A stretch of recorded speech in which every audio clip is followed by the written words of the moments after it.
Correct. Small business is the footprint of entrepreneurship. So I think it's so important the government just does more, or says more to us, because it's just not enough. What's been said and done is not enough. Today I'm here in Rockdale. I'm going to visit Zena, and she's running a business called Sir Braxton. It's a chocolate bar. I'm just going to see how she's going.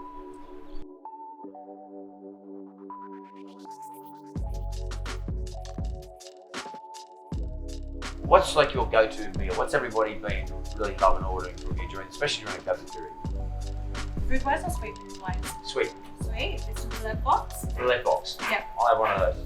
One roulette box and one piccolo coffee, please, Matt.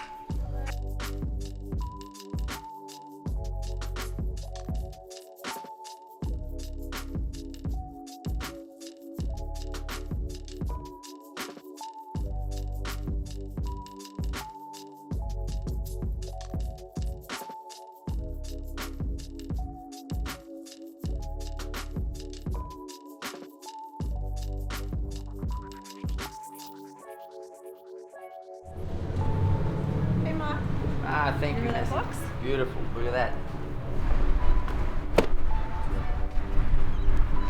Finally, I can take this mask off. This is the go-to meal at Sir Braxton chocolate bar. Wow, it's all hot as I open that lid up there. Oh my God, check this out. This is unbelievable. Look at this. I don't even know where to start. Look at this. How good. Oh my God. It's actually proper Belgian chocolate from Belgium. Wow. This is killing me. This is so good. Okay. Now what we got here,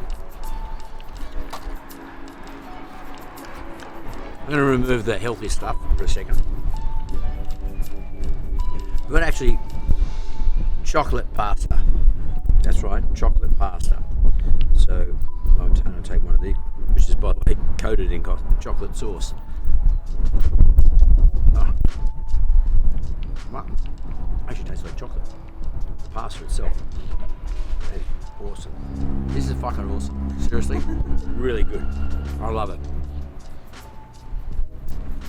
I can see why, as Zena said, people come from miles around, or kilometres these days, kilometres around to have these desserts, these meals. And during COVID period, if you can afford it, it's really important to spoil yourself. It's really important to spoil yourself and spoil your loved ones if you possibly can. So get here, Sir Braxton chocolate bar, right here in Rockdale. It's very good, tastes great, great service, everyone's really friendly, and by the way, as usual with small business, with a smile.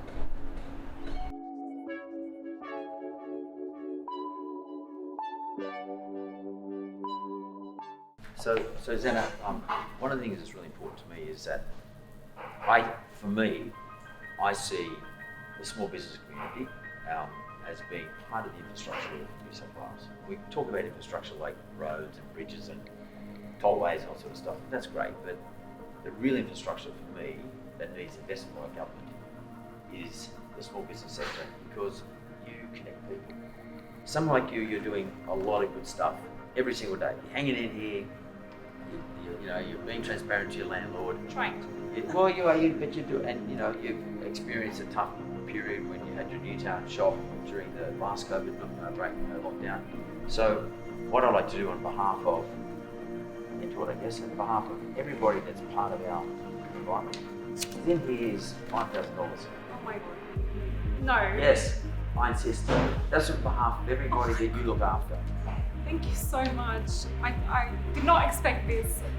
Are you sure? Yeah, of course I'm sure. You give some to your staff. We will be using it towards our staff, because they have recently, just a few days ago, been asked to take a small reduction in their pay till the lockdown is over, and they have all said yes, without any questions. So this will definitely be going back to their pay. Yep. to put them back on to their full normal rates. Keep a little bit there. Thank you so much. Keep a little bit there for yourself. Thank you so because much. you got a family and everybody else, and I honestly was not expecting this.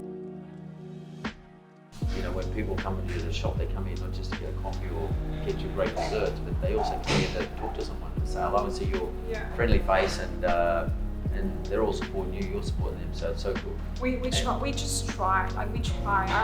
One thing I've always loved about hospitality and our cafe is that we're so imprinted in the actual community.